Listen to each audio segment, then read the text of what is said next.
Nag-deny din siya, hindi siya nag-alcohol, hindi siya nag-ano, Opo, hindi naman po. at drugs, no? Opo. At least distracted by family. Ano niya, distracted siya. Disoriented. Ang in-interview ng doktor. Ang nakaano kay doktora, considered pa lang, hindi pa ano masyado, ay bipolar. Yan po yata yung sinabi. Yung una po. Ang bipolar kasi, ganun din yan. Ano pa lang yan, ang mood din yan, papalit-palit. Pero pag nakakainom ng gamot, nasa normal lang siya. Kaya lang po kasi pag nagsasawa po kasi sa gamot eh. Kailangan din kung gusto niyo malaman talaga ang kanyang kalagayan, siya ng kapatid niya, pwede niyo makausap si Doktora Concepcion, yung psychiatry niya. Nandiyan po siya. Kailangan makausap niyo talaga si Doktora Concepcion. Doktora Concepcion is nandito siya every Friday kung wala siyang event. Itong Friday, baka nandito siya kung gusto niyo makausap niyo. Para malaman niyo talaga ang kalagayan niya. Kasi ang nakalagay dito sa una niyang is to consider bipolar. Pero dito sa naman na ito, ang nakalagay to consider schizophrenia. At saka mood disorder. Ngayon, malalaman niyo sa kanya kung ano talaga. Kaya tingnan niyo, kausapin niyo si doktora paano kayo ng family therapy. Ang tawag doon family therapy. Para malaman niyo ang kalagayan niya at para malaman niyo kung paano niyo siya pakikisamahan, anong gagawin niyo. Kasi kung magiging ganito ang talagang magiging final diagnosis ng doktor is schizo, chronic mental illness na yan. Pero kung bipolar, nag-change lang ng mood yan. Ngayon kung hindi siya makainom ng gamot, balik yung mood niya, maaaring matapang, maaaring hindi, gano'n. Yun ang mood ng bipolar eh. Ang schizo naman, kailangan siya, pero ang schizo hindi na nakapag-work talaga na sa mga na work na talagang pero ang bipolar nakakapagtrabaho pa to. Ayun po. Yan po yung pangalawang bunso. Di ba ikaw ang nakausap ko noon? Opo. Okay, di ba na mo na uli? Lagi ba niyo siyang binibisita? Monthly po, nandito po kami. Para kasi nalalaman nyo. Kasi kung ang magiging diagnosis doktora is schizo, yun na kayong niya. Kahit po pabalik-balik po, ganun din Yes, po. talaga. Lalo na kung wala siyang gamot na iniinom, pabalik-balik yan. Pero kailangan talaga siya, mayroong siyang tagapag-alaga. Kung halimbawa schizo na. Yung bipolar naman, kailangan talaga meron din siya kasama-sama na magpapaalala sa kanya, yung gamot mo, bawal iyan. Kasi bipolar, nakakapagtrabaho yan eh, kung bipolar. Pero kung schizo, magdasan kayo na bipolar lang ang magiging diagnosis niya, dito schizo. Hindi siya masyadong maano sa mga tao eh. Kasi marunong kasi yung ibang schizo din, kahit na schizo eh, makikita mo nakikipagkaibigan talaga. Hindi pa po ba siya lumalabas nakikipag-banding? Minsan. Doon lang siya sa kwarto natutulog. Kaya kung sumalaman sa inyo, doon yung pubalik sa lokal. Lalabas siya, hindi siya lalabas dito sa Milano. Doon na sa hallway. Hindi siya marunong nakikipagkaibigan mo. Since Kaya tama hindi siya sa kwarto. hindi siya nakaano sa inyo, nakikipag Nakikipag-usap na pero hindi masyado. Oo, ganun siya. Pero hindi siya yung mismo katulad ng iba na namin dyan na nakikipag-alupino. Siya doon lang siya sa Paano niyo kwarto. siya binibisita? Weekly? Or monthly? Monthly po. Ay, magdala kayo ng pagkain kasi Meron po kaming dala. Oo. Parang at least na-acquaint siya sa inyo. Nagkakaroon kayo ng report. Ibig ko sabihin, nakakausap niyo siya, nakikita niya kung anong problema niya, anong gusto niya para sa kanya at para sa inyo. Nung last month po, nung nalaman po namin, nung una namin punta, nagdala po kami noon, nung alam namin pwede magdala, nagdala na po kami mga lutong Yung food. luto. Pwede po namin ba siyang makita ngayon? Pwede naman po. Nasa labas na siya. Ay! Okay na siya. Nasa labas na ba? Okay naman po siya, makakausap niyo naman. Kausap mo siya. Okay. Problema hindi lang siya nakikipag ano. Yung puso ko umalis sa ganun. Ikaw, baka may problema yan na hindi nyo alam at magsasabi niya dun sa close niya talaga. Ganun yan. Pero ang pinakaano ko sa inyo, makausap niya yung psychiatry niya. So, bibisit natin habang kumakain. Uy, ay, pwede naman kausapin nyo. Kasi si Bray di niya pa nakita. Babalik po ako dito para po Sige, yung... magkano kayo ng bill nyo? Opo, yung ano. Tara, sabi niyo? tignan natin. Eh? Kaya lang si Bray. Nakausap mo.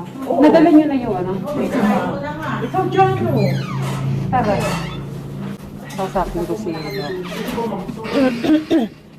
Ito oh. Pinagdala ka namin ng ano. Ang daming pagkain. Ito oh. Sige, kausapin mo. Tapos ito, Alex, sabon mo na. Yung shampoo mo. Sobra yun. Ano mo nang tinapay si Alex. Saka yung itlog niya. Ayan, pinag-alaga kaninang umaga. Tapos, nagano kami ng rice. Kinakausap ko yung ano, yung nurse na lagi nag-check sa'yo.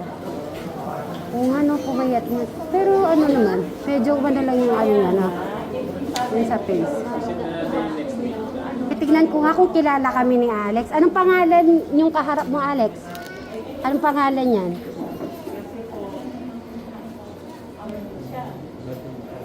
Ay!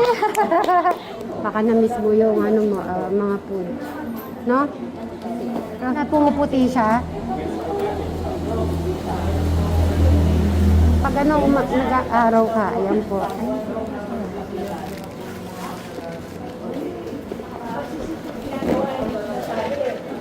Pag ano naman para madami din nagbibisita, ano?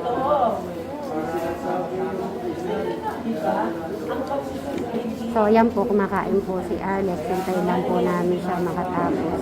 Chemical na siya. Bagay niya ba? Hindi siya, parang hindi siya laging hatang. Ah, bagay mo naman daw, Alex, semi-kalbo. Huwag ka mag-alala, Alex, dito lang kami para supportahan ka namin hanggang gumaling na gumaling ka. Ayun o, Madam Sharon, oh, nagustuhan niya yung ano, yung tortang talong, na-miss niya. Luto ko talaga yung ganito para sa iyo. Ano gusto mo sa susunod namin makalabas ka lang? O, sige nga, gusto ko mapakinggan ano yung gusto niya susunod. Si Madam Sharon. Eto, kilala mo yan, Alex? Eto. Nakikita na lang ako. Ah, di ka pa ba? Wala ako doon. Si ano yan? Si Madam Jola yan. Kay Kuya Ate. Oh, eto, kilala mo to? Sino yan? Ramate. Kaya kilala ko. Nakapas nga naman. Oh, mati ka. Oh, siya kilala siyang mas. Oh, kilala mo? Ay, lumabas yung dimple ni ano. Kaya sila may pimples. Kaya Bryce, ikwento mo yung ano, yung sinabi mo kanina pag nakita mo si Alex, ano sasabihin mo sa kanya? Ang kwarto mo dun, naka-separate na dun. Solo mo na. Oo. That's nice siya. Pero ka ng ano, parang apartment siya. Kaya excited kami makauwi ka na. sa ano, ulit mo lang. Pag uwi mo, tapos na. Meron na siyang tiles, may aircon, may kisame. May aircon ka? Siyempre may aircon si Alex. Happy ka? Happy ka pag uwi mo? Ma-appear tayo. Ayun. Ayun naman ang, yun lagi namin wini-wish na happy ka. Basta ang gamot mo, inumin mo lang kung ano yung Anong nararamdaman mo ngayon, Alex? Happy ka naman ba kung nandito kami, nabibisit ka namin? Okay naman ba yun? Okay naman yun? Basta pag merong hindi okay sa puso mo, sasabihan mo lang kami na. O sige, gusto ko marinig. Anong gusto mo sa susunod na dadalhin na paborito mong ulam maliban sa adobo, sa itlog, tortang talong? O ano pa yung gusto mong dadalhin? ano pa. Para alam kong luluto ito. Oo, pumayat si Alex. Diyan muna kayo. Huwag niyo munang paalisin si Alex, kwentuhan. Kausapin ko lang mag-ano muna ako kahit doon. Magbabayad na rin po. Papagawa kayo ng reseta, ma'am. Ubus na yung Hindi. Yung reseta, kayo din po ba magbibigay o yung isa po nurse? Papagawa po ako. Nagbibigay na? Ah, Reseta? Oo, meron. May kausapin mo, no? Di lunar Ang talaga ganda siya. nung sulat. Eh. Lunar yung batang yan. Kailangan talaga mayroon siyang ano na nakakausap niya na. Kaya dapat siya siguro si Alex may kausap lagi. Kasi kung walang kausap yan, kung ano nang nasa isip niya siguro. Pero alam mo, pag kinakausap mo naman siya, Tahimik nga po siya ngayon eh. Ayaw niyang kumito. Oh, nakakausap naman Pero po namin, ngumiti siya nung makita ka. Nang-dismay naman siya. Dismayed siya. Buti nga eh, sabi ko na kay Smile. Tapos nang tinanong ko kanina. Sabi ko, kilala mo ba to? Nakatuwa naman yung puso ko nga eh. Tinadalaw ka pa nito. Sige po, Doc. Maraming salamat. Hindi po siya kumikipot Hindi ko talaga. gaya ng mga... Hindi po siya lumalabas. Hindi ko kabiga. Kaya hindi na sila kasasahan na lang. Hindi nag-exercise. Kaya nagpapasketball. Kasi nung bata pa kami, ganun talaga siya. May kaibigan naman siya isa dalawa, ganun lang. Bata pa siya. Tapos Tahimik na siya, no? napunta siya sa Pasig, ganun din. Kasi minsan di siya namamansin eh. Talaga may tao na. Medyo nasaksak siya kasi nung nasa Pasig siya.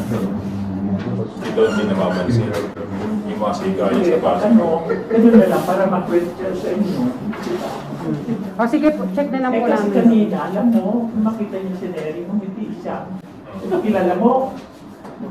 Kung hindi ka kilala nun, sisimangutang ka nun. Kasi lagi naman po kami nagkakakita. Nakaka-